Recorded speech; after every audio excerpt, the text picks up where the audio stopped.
abstracts for this research program resulted in 200 submissions. These submissions underwent a stringent screening and selection process. In this session, the epidemiologic studies of the clinical public health track, we shall acquaint ourselves with the three that have successfully qualified for presentation. So each of the researcher presenters in the session shall have 15 minutes to present their papers, after which we shall have 10 minutes to answer questions from the audience. For the audience, you will be on mute in the entire session. You can post your questions on the chat panel of this virtual session room. You can see the button that will open the chat channel at the bottom of the screen. Maximum of one question per presenter. Identify the presenter first, then your question next for proper documentation.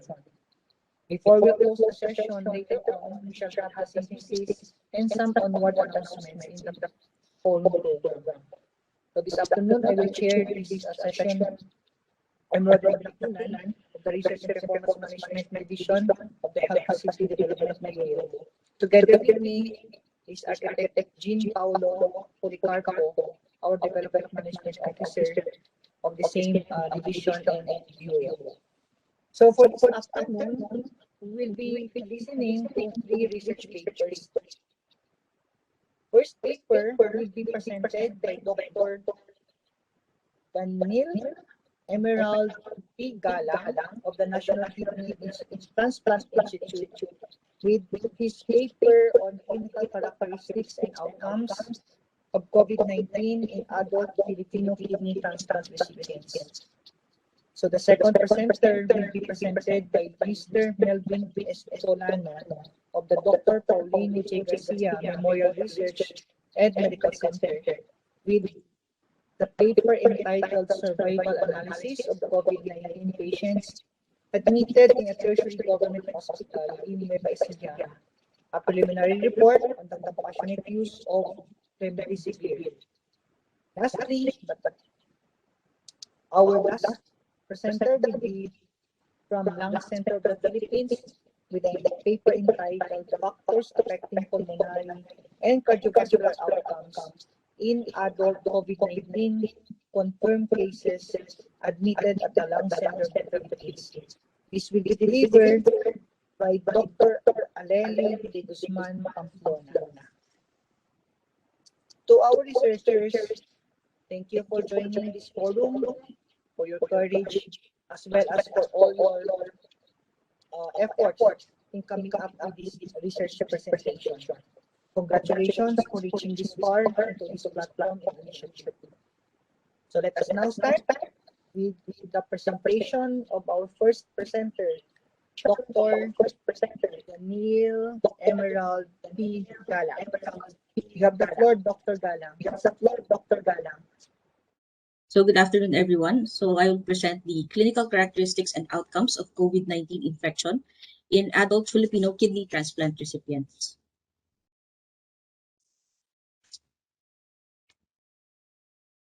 I am Daniel Emerald P. Galang, a medical officer at the National Kidney and Transplant Institute, and the following are my co-authors. In December 2019, the Wuhan Municipal Health Commission in China reported a cluster of cases of pneumonia. A novel coronavirus was eventually identified. In a couple of weeks, there were reports of human-to-human transmission outside of China, and slowly the virus began to spread internationally. The first suspected case in the Philippines was investigated in January 2020, and by March 2020, the WHO has declared a global pandemic. As of now, we have over 204 million cases, more than 4 million deaths. In a structured review of COVID-19 cases, risk factors for severity and mortality of COVID-19 include age, obesity, diabetes, and hypertension. Other comorbidities include CKD, disease, COPD, and asthma. Kidney transplant recipients are a vulnerable population due to their susceptibility to infection because of lifelong intake of immunosuppression and comorbidities common in CKD. Current available clinical data on COVID-19 among kidney transplant recipients were all based on case series, case reports, and more recently published cohort studies. Mortality due to COVID-19 infection among KT recipients has been reported around 11 to 28%, which was higher compared to non-transplant, ranging between 1 to 5%. Factors associated with high mortality include older age, the severity of the disease, including a history of receiving T-cell depleting anti-lymphocyte globulin. So in the latest Philippine Renal Disease Registry in 2016, we have a total of 408 kidney transplant patients. Majority of transplants are occurring in the National Kidney and Transplant Institute. Data among Filipino kidney transplant recipients with COVID-19 is currently not available, hence this study. So the general objective of the study is to describe the clinical characteristics, management, and outcome of KT recipients diagnosed with COVID-19 infection. This includes the demographic characteristics and clinical profile, medical treatment given for COVID-19 infection, as well as the graft and patient survival rate. This is a retrospective observational study that includes adult Filipino post-KT patients diagnosed with COVID-19 infections admitted at NKTI from April 1 to December 20, 2020. Those with inadequate data were excluded in the study. So these are the information that were collected. Scripted analysis was used to summarize the general and clinical characteristics of the participants. All valid data was included in the analysis, and missing variables was neither replaced nor estimated. The study commenced after the approval of the Institute's Research and Ethics Committee. We analyzed a total of 28 KT patients diagnosed with COVID-19 from April 1 to December 31, 2020. The majority of patients were 50 years of age and of male gender, and majority of which were obese based on the Asia Pacific classification. So based on the Open Safely Collaborative done last June 2020, increasing age, male gender, and obesity were associated with increased risk of mortality. 75% presented with a primary renal disease of chronic glomerulonephritis. Although majority of these patients presented with hypertension, in the latest literature, there was no association with hypertension and outcomes. However, other comorbidities like diabetes and cerebrovascular disease are associated with higher risk of COVID-19 death. Kidney transplant recipients remain a vulnerable population for COVID-19 due to chronic use of immunosuppression. The average graft age was 78.7 months, and 4 of which were in the first 6 months of transplant. Majority had living donors and were of standard immunologic risk. Majority of the patients were on tacrolimus. And the most clinical presentations of these patients include fever, cough, and dyspnea, which is still similar to the general population. There was no difference among patients with mild, moderate, and severe COVID-19. On admission, patients presented with lymphopenia, and it's most common among patients with moderate to critical COVID. It is said to correlate with disease severity. Although reasons involved remain unclear, the proposed mechanisms include direct damage to the lymphocytes via ACE2 receptor and inflammatory cytokines leading to cell lysis and apoptosis. Hyponatremia and hypokalemia are commonly observed electrolyte abnormalities.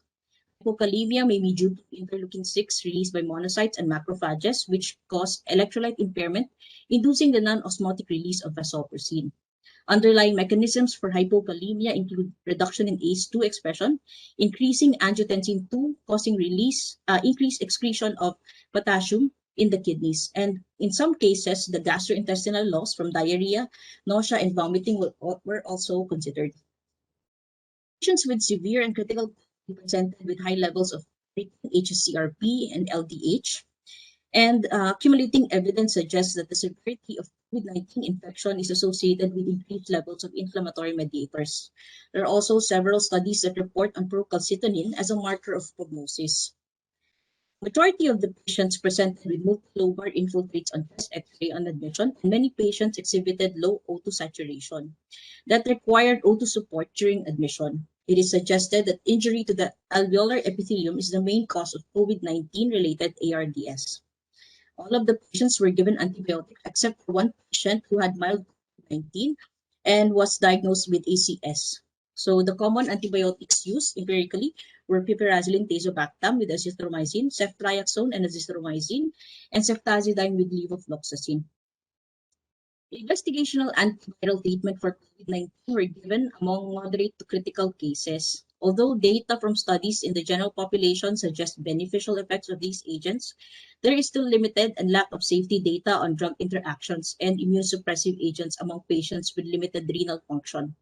So in the latest report of the Solidarity trial, Remdesevir, hydroxychloroquine, lopinavir, and interferon regimens appeared to have little or no effect to hospitalized patients with COVID-19. So as indicated by overall mortality, initiation of ventilation, and duration of hospital stay. So far, only corticosteroids have been proven effective against severe and critical COVID-19. So the treatment and management of majority of patients in the study include withdrawal and reduction of immunosuppression. Management of COVID-19 among transplant recipients presents a challenge to the need to balance infection control and allograft function. Due to the lack of clinical experience with other centers, management is still based on a case-to-case approach. Other medical measures given to patients were based on the KPI protocol for COVID-19 management in patients. The length of hospital stay was around 12.8 days, with an 86% graft survival rate and an 89% patient survival rate. Mortality was noted at 11%, which is comparable also with international studies among KT patients with COVID-19, but is still higher compared to the general Filipino population. In conclusion, COVID-19 may cause severe disease and higher mortality among transplant recipients, especially among those with graft dysfunction. Our experience shows that clinical characteristics and mortality rate among KT recipients is comparable with that of other studies. Thank you.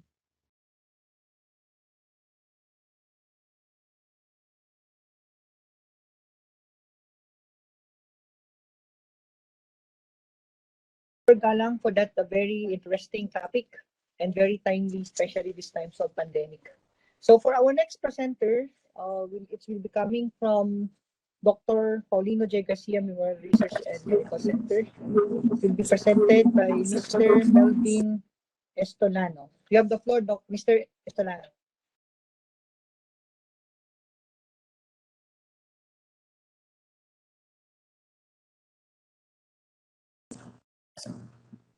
Good afternoon po.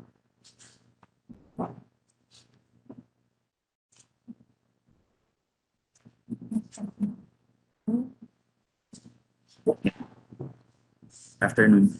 So let me start with a quick quote from Ryan Holiday. When intelligent people read, they ask themselves a simple question. What do I plan to do with this kind of information? Good afternoon, everyone. It is an honor to present our study entitled Survival Analysis of COVID-19 Patients Admitted in a Tertiary Government Hospital in Nueva, Ecija, a preliminary report on the compassionate use of Remdesevir. I am Melvin Estolano, Statistician 3 at Dr. Paulino J. Garcia Memorial Research and Medical Center, and this study was initiated by our very own Medical Center Chief, Dr. Roberto F. Lapus, and alongside with this initiative is one of our co-investigator, Ms. Jem Marie L. Magno, a pharmacist, and together comprises our research team, Dr. Leilani Gustillo, head of our Infectious Disease and Tropical Medicine Center, and chair of our Infection Prevention Control Committee, Dr. Lourdel Ariola, our overall COVID-19 point person, Dr. Marilu Pascual, our chief pharmacist, and Ms. Reina Elizabeth de Guzman. In December of 2019, the World Health Organization was alerted to the presence of a cluster of pneumonia-like cases of unknown origin with suspected connections to a busy wholesale seafood market in Wuhan, China, where seafood and other live animals farmed and wild are sold. Due to the exponential rise in the number of cases worldwide, a global health emergency was issued on January 2020. A month after, the disease was declared a pandemic by the WHO. Current management strategies for the disease include the use of dexamethasone or systemic corticosteroids, but only in select, mostly severely ill patients. The rationale of using steroid is to help prevent or mitigate the inflammatory response which may cause damage to the lungs and to other organs. The use of remdesivir, on the other hand, is also strongly recommended under compassionate use by the Philippine Society for Microbiology and Infectious Diseases. However, there is an insufficient evidence on the routine use of remdesivir among patients with mild to moderate COVID-19 disease. As a direct result of the pandemic, a number of research studies and clinical trials were initiated in the search for an effective drug for COVID-19. Remdesivir, originally developed against the Ebola virus, became an early candidate.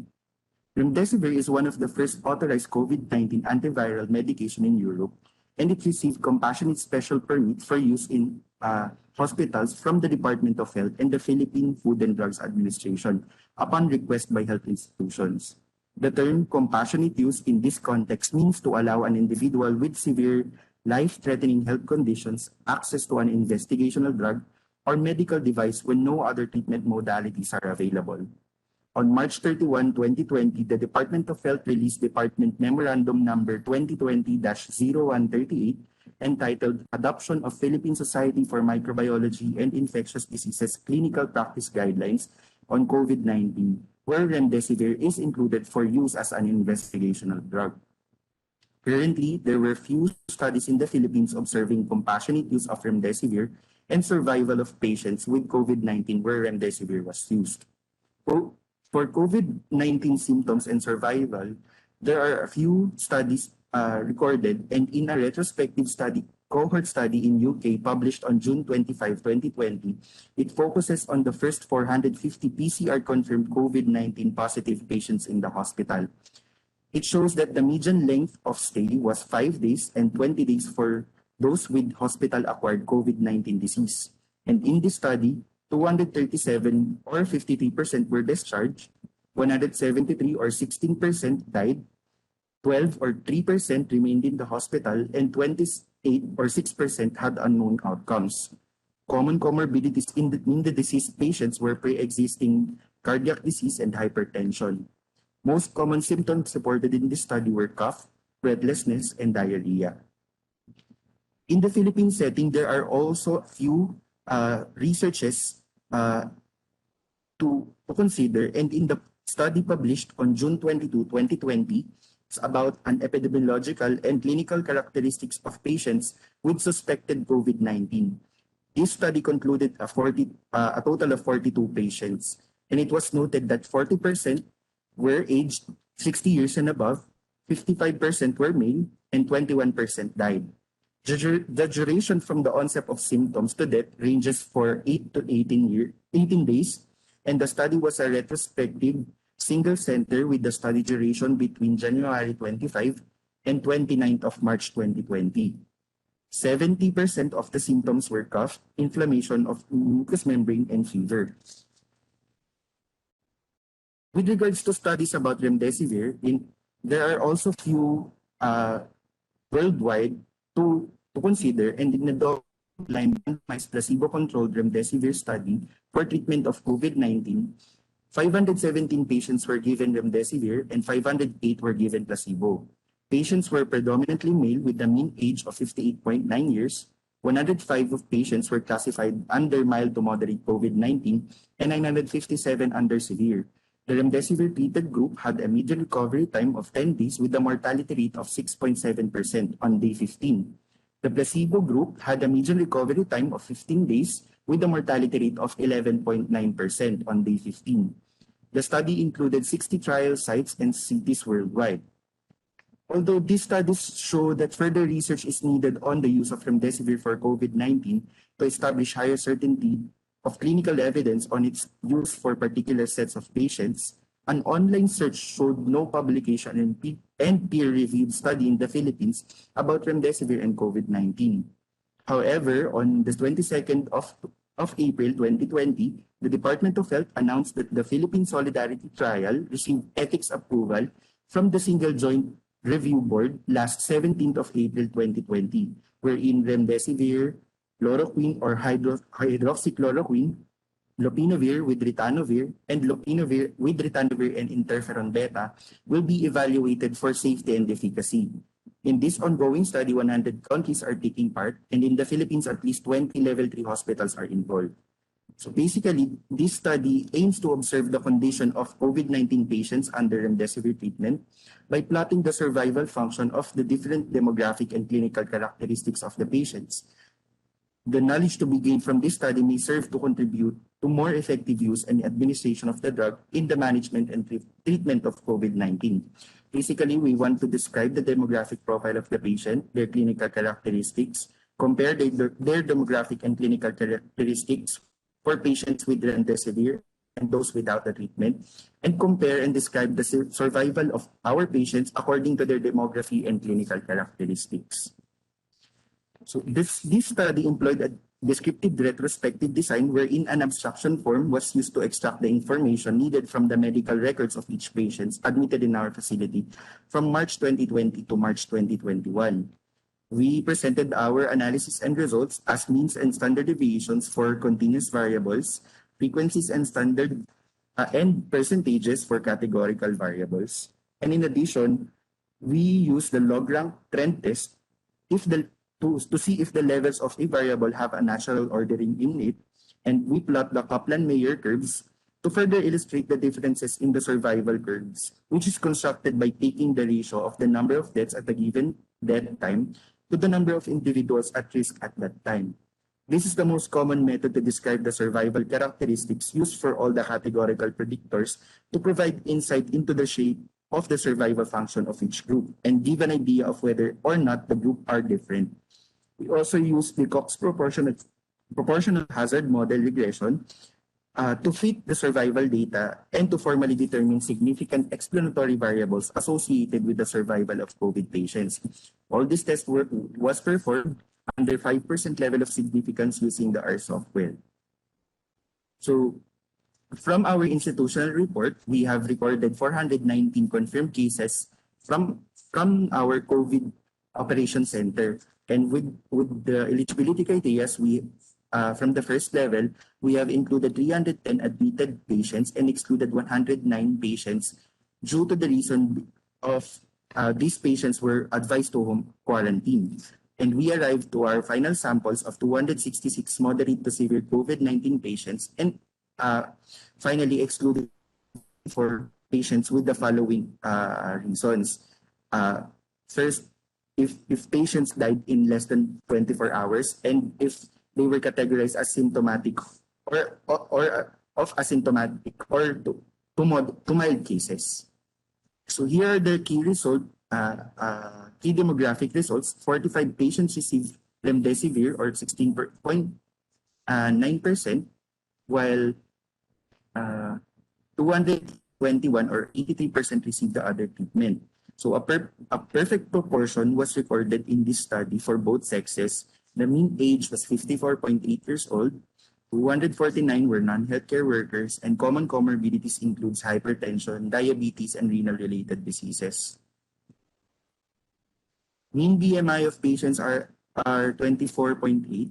Common symptoms includes cough, fever, and difficulty of breathing. 221 had an exposure within the province, and 225 had positive radiographic findings. 190 of the patients, or 71.4%, recovered, and 76 or 20.6% of the patients died with a p-value of 0.095 via chi-square test, meaning that whatever treatment the patient is receiving is not associated or dependent to outcome of the mortality of patients. Overall mean length of stay was 11.3 with a p-value of 0.33 via t-test for independent samples comparing patients under Remdesivir and non-Remdesivir, which found to be significant. Other key clinical results includes that we did not find that there were no significant differences between treatments with regards to the mean baseline vitals, mean baseline complete blood counts, mean baseline arterial blood gas counts, mean baseline renal markers, mean baseline clot markers, and baseline D-dimer counts. However, we have noted a significant difference between the treatments with regards to the baseline and average lactate dehydrogenase counts and mean ventilator days. Log-rank test was also performed to test the equality of the survival at 5%.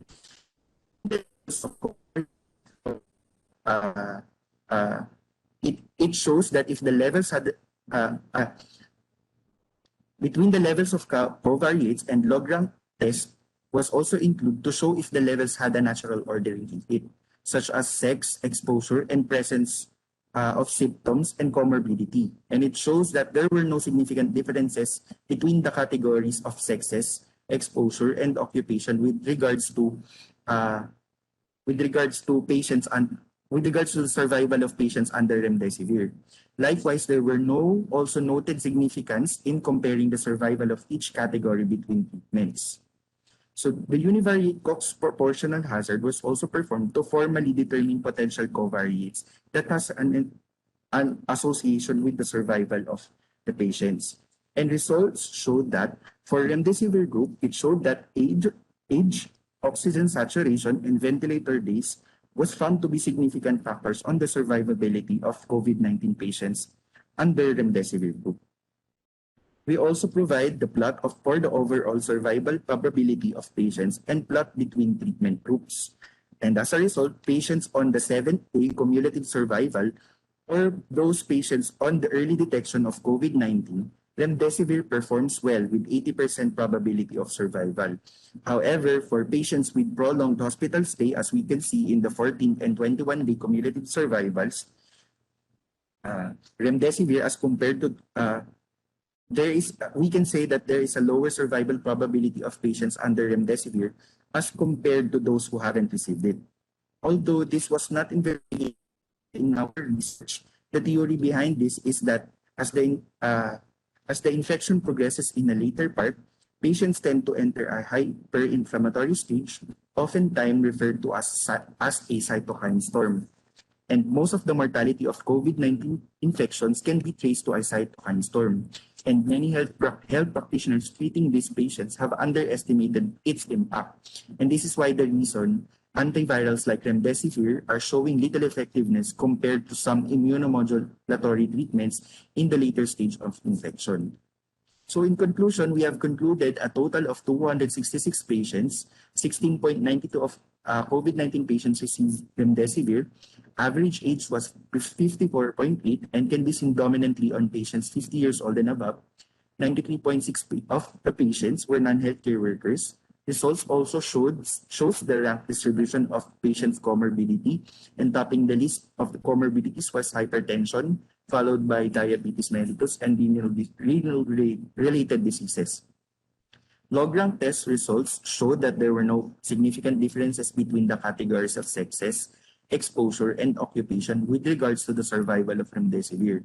Likewise, there were no noted significance in comparing the survival of each category between treatments.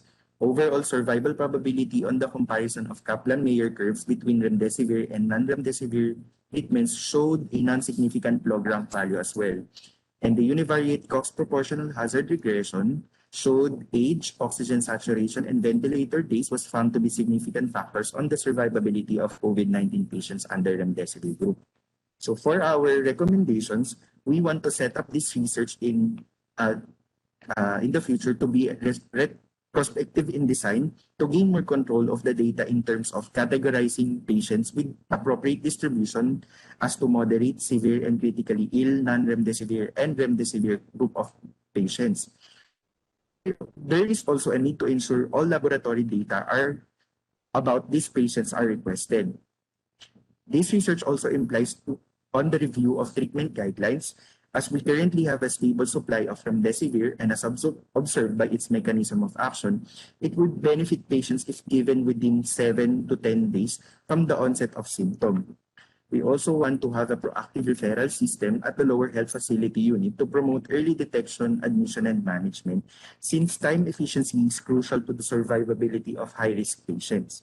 We also imply to empower the public about the benefits of early diagnosis, since it is their social responsibility to report oneself and gather accurate contact tracing data for early diagnosis.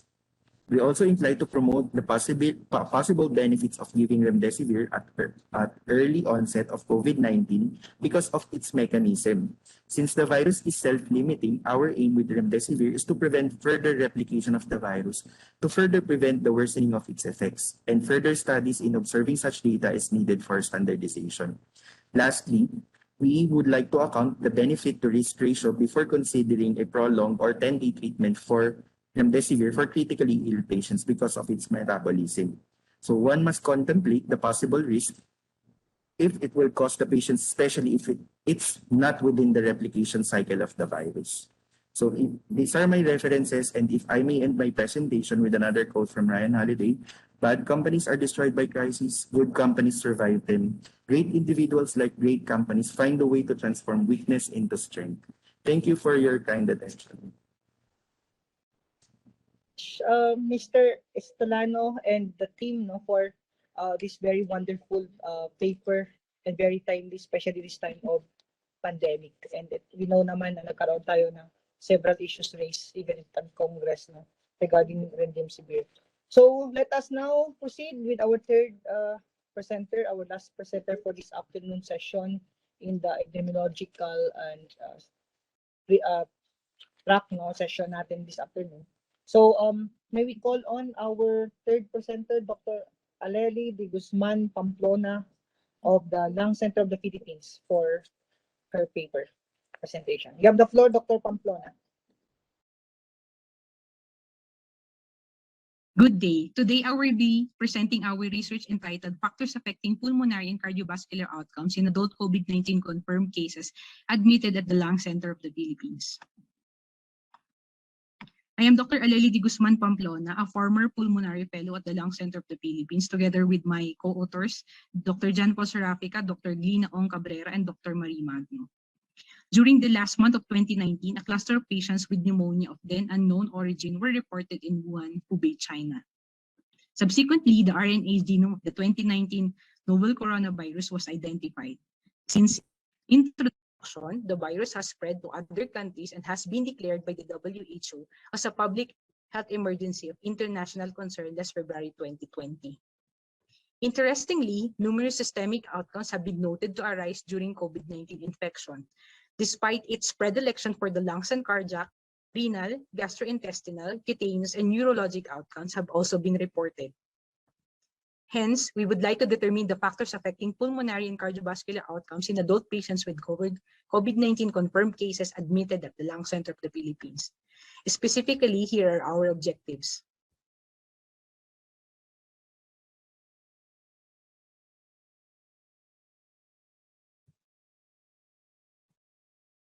All adult patients who were diagnosed with COVID-19 according to the WHO interim guidance were screened. Data from the medical records were retrieved to identify COVID-19 confirmed adult patients admitted at the Lung Center of the Philippines. So the demographic, as well as the laboratory and outcome measures were collected from the patient's hospital charts and from LCP electronic database.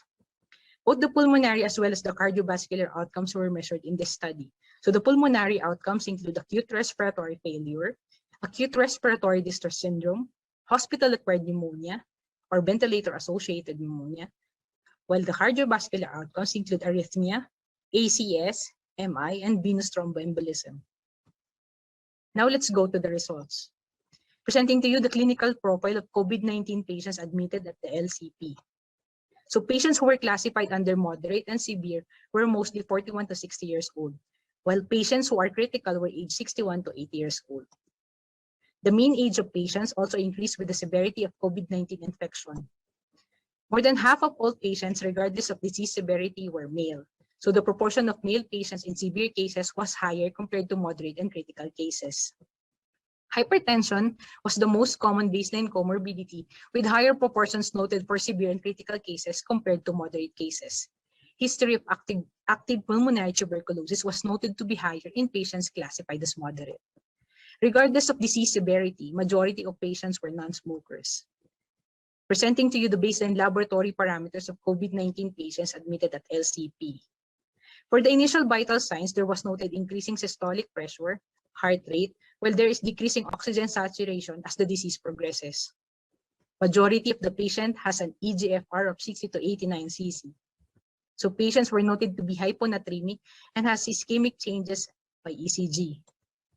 Now let's go to the distribution of parameters across the pulmonary outcomes.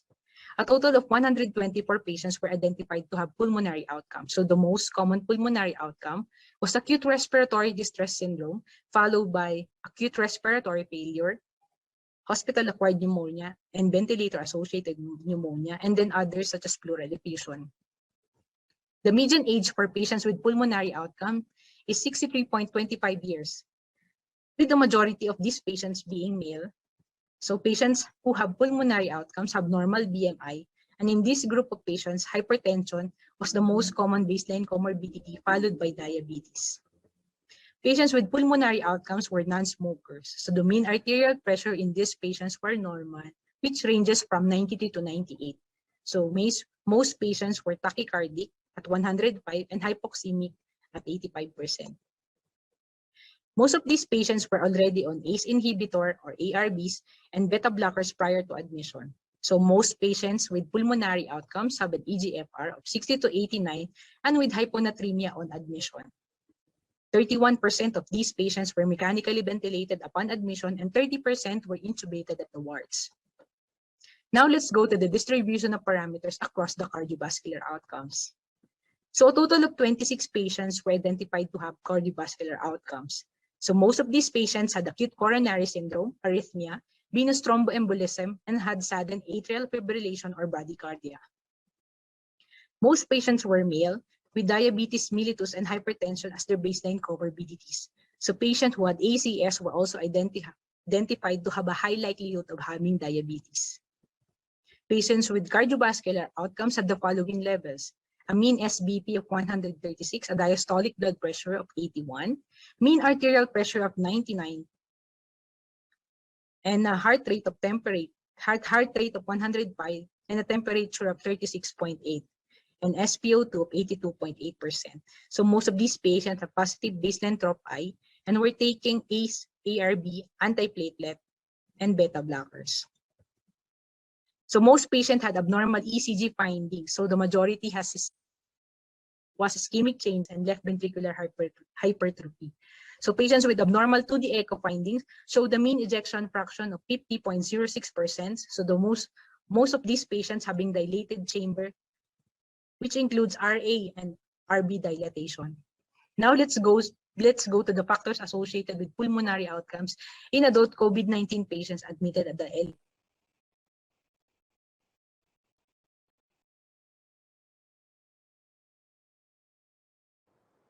So the most common is ACS. It occurs also in older individuals who are diabetic, who uses the following medication: ACE, ARB, bronchodilator, antiplatelet prior to admission, hypoxemic upon admission with high NLR, LBH, and ischemic changes by ECG. By 2D echo, we also found low EF, dilated chamber, and segmental wall abnormality, and this occurs mostly in mechanically ventilated patients and hypermagnesemia patients. So now let's go to the discussion. So with regards to the pulmonary outcomes, our findings include ARDS, the most common pulmonary complication in critical patients. So in a study by Chen, it also showed that ARDS was the most common pulmonary complication in COVID-19, which is possibly due to the immense cytokine storm leading to a dysregulated immune response, hence the development of ARDS. Next finding is age, male gender, hypertension, hyperkalemia, and lower eGFR were positively associated with pulmonary outcomes. In a study by Koppel, it showed that females have reduced susceptibility to viral infection due to X chromosome. So an increase in female hormones boosts the immune system response in female patients. Another study by Guan showed that hypertension and diabetes were also the common comorbid seen in patients with COVID-19 infection. So this comorbid caused a decreased immune system in these patients, thus they are more susceptible to infection. It was also found that there is excess production of cytokines in older age, which results in a decreased control of viral replication, leading to a longer inflammatory state and eventually leading to poor outcomes. In a study by Cheng, they noted that kidney involvement is frequent in patients with COVID-19. Thus, it is explained by the presence of viral particles in renal endothelial cells and viremia, possibly causing damage to the renal endothelium, therefore causing acute kidney injury. Now let's go to the cardiovascular outcome. So in our study, we have found out that cardiovascular complications were noted in older patients who are diabetic and using the following medications prior to admission: ACE, ARB, bronchodilator, leukocytone. Those who have leukocytosis, high neutrophil to lymphocyte ratio, those who have ischemic changes in LVH or ECG, positive tropi, and a low EF with segmental wall motion and 2D echo. So in other studies, patients who are diabetic and older have an inefficient immune response, causing now vascular calcification, leading to calcification, therefore increasing the risk for cardiovascular events. COVID-19 infection also caused leukocytosis, leading to neutropenia due to the damage to lymphocytes, which eventually leads to lymphopenia, thus the increase in neutrophil to lymphocyte ratio. Another study also showed that COVID-19 causes a direct myocardial injury and microvascular damage via direct viral entry to myocardial cells, causing now ECG changes. And lastly, patients who are mechanically ventilated on admissions also had an increased risk for having cardiac complications. So in a study by Way, acute myocardial infarction in COVID-19 were seen in more severe disease manifestation, and therefore there is increased risk for mechanical ventilation. So in our conclusion, age, male gender, hypertension, and hyperkalemia, and those with lower eGFR were positively associated with pulmonary outcomes. Cardiovascular complications were noted in older patients with diabetes, ARBAs, bronchodilator, leukocytosis, high NLR, LVH on ECG, a positive tropi, low EF with segmental wall motion and 2D echo, and those who are mechanically ventilated upon admission. So patients mechanically ventilated upon admission also had an increased risk for having cardiac outcomes. So for our recommendations in this study, so not all laboratory exams were done in all patients. Some tests like inflammatory markers is also important. Also, some data were missing, such as the body mass index upon admission. So this may have some impact on the severity of the disease, which can be correlated in future studies. We also recommend identifying other outcomes such as renal, neurological, as well as gastrointestinal outcomes. Lastly, the power of our study was limited by our sample size. So a multi-centered study would yield a better picture with regards to the factors affecting common outcomes in COVID-19. Thank you very much for listening. Ang question po dito. During the pandemic, lung center catered to COVID-19 daw po, especially with severe COVID or those with oxygen requirement. How did this affect your population, and is it representative of the population in general? So, Hi, good afternoon. Hi, okay. I think it's for me, for the lung center, no? Okay, so I will answer the question of Dr. Galang. So as a correction po, so since March 2020, the Lung Center of the Philippines caters not only the severe cases, but only mild to critical cases. So initial plan for this study was to do a prospective study. However, due to the lack of time, we only included all COVID cases from March 2020 to August 2020. So the minimum sample size was computed using the power fit test with an 80% power. So we have computed about 349 participants. So this is a good representation of the total population po for the lung center po. From Pamplona, I think there's a comment from Tertiary Bahador. Can you read out? yes po, from Sir Jericho Bahador po, just a suggestion, you may simply mention the low limited sample size and remove the power, because the power is not only dependent on the sample size, but also on the alpha and distance of the null to the alternative hypothesis, or the difference between the null and alternative hypothesis po. It's Okay, a suggestion. Noted po. So, other questions po, you may post it in the chat box po. Thank you po. I may raise some question po, clarification with Sir Melvin Estolano. Go ahead po, sir. Yeah.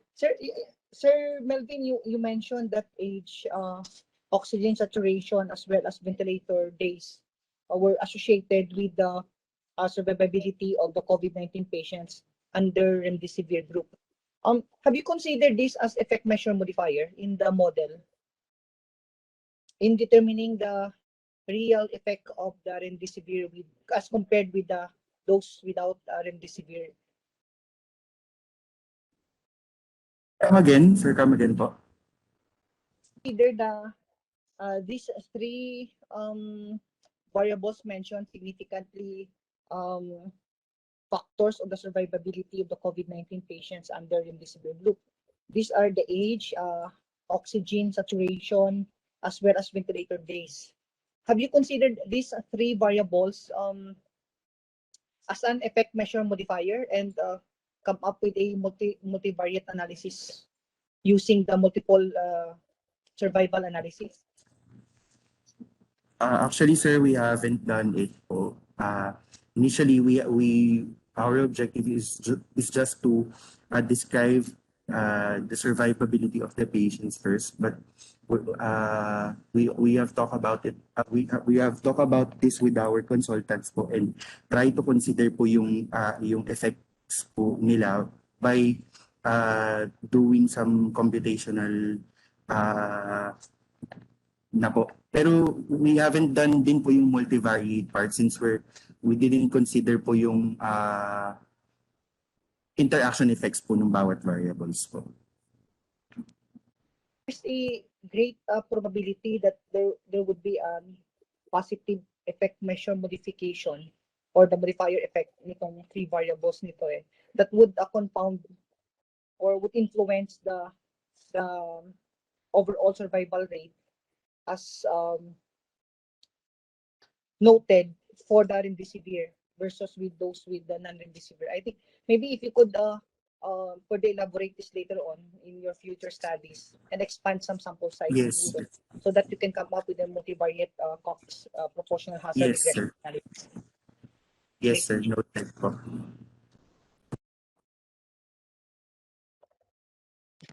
Any last question po? Bago po mag-synthesis si Sir Rod. Thank you po.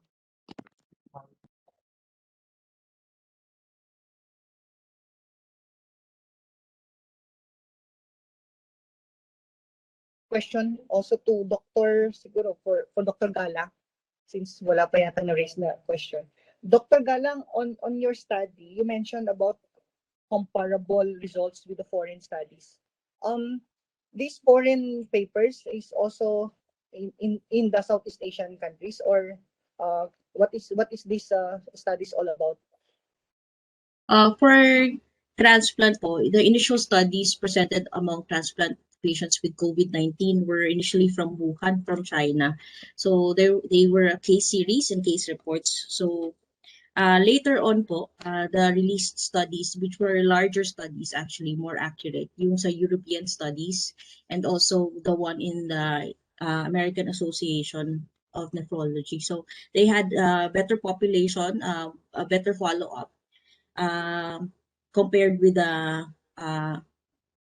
Chinese population, yung sa initial studies po. So Asian studies, wala masyado sa KT except yung mga case reports, case series. Although mas maganda yung pag-present ng European and also the American studies. Dr. Galang, Doc, could you just for public interest, how could we translate these comparable results? I mean, when we speak of comparable, does this mean that the KT, the outcomes in the NKTI is similar with the other countries' hospital performance? One of the reasons why we compare po the outcome of the presentations of patients, especially among Filipinos, comparing that with other data. Number one, is there a difference between Asian population or Filipinos in general with that are transplant patients with COVID-19 in terms of presentation po? Pangalawa, in terms of outcomes, is it different among international population? So far po, based on the data, it's similar po in outcomes. Kumbaga, the presentation as well as the outcomes are pareho lang. So what that would imply, if there are recommendations as well abroad, we can still apply this to our population among Filipinos. If there are studies that would imply that are recommended in the international population, pwede rin ma-apply dito. So in the first paper presented by Dr. Galang, she talked about clinical characteristics and outcomes of COVID-19 in adult Filipino kidney transplant recipients. We see in the news and in the different TV and televisions that KT patients sometimes no nakikita niyo, in fact nagkaroon pa ng viral na yung mga kidney transplant sa kidney patients natin ay naglalakad pa ng malayo just to access the dialysis centers as well as our kidney transplant centers po natin. So I think this paper would serve as a baseline for us to note that the average age of KT patients with COVID-19 is at 50 years old, and majority are female, with 75% with chronic glomerulonephritis as primary renal disease. There are also common presentations observed in the research findings, which include fever, cough, and dyspnea with 50%. No? The average graft age was 57.2 months, with 17% who were on the first 6 months post-transplant. This data would basically serve as a baseline information for us to assess our overall patient outcomes as well as the performance of our hospital. It's a good note that 89% is the overall patient graft survival rate, respectively. No? So this experience from the National Kidney Transplant Institute noted also as comparable with the other foreign countries. In the second paper, presented by Mr. Melvin Estolano of Dr. Paulino J. Garcia Memorial Research and Medical Center, this is the hottest issue in the past several months, when Congress trying to distribute some of the members of our legislators are trying to propagate that Remdesivir is a good medication and could be taken by anyone. So this paper provides us the overall survival probability on comparison between the Remdesivir as well as the non-Remdesivir treatments, and it shows no significant difference in the log rank. In the analysis, they found out that age, oxygen saturation, as well as ventilator days found significant factors on the survivability of the COVID-19 patients under the Remdesivir group. I hope that the future studies would include effect measure modifier as well as confounders to improve and to strengthen this evidence.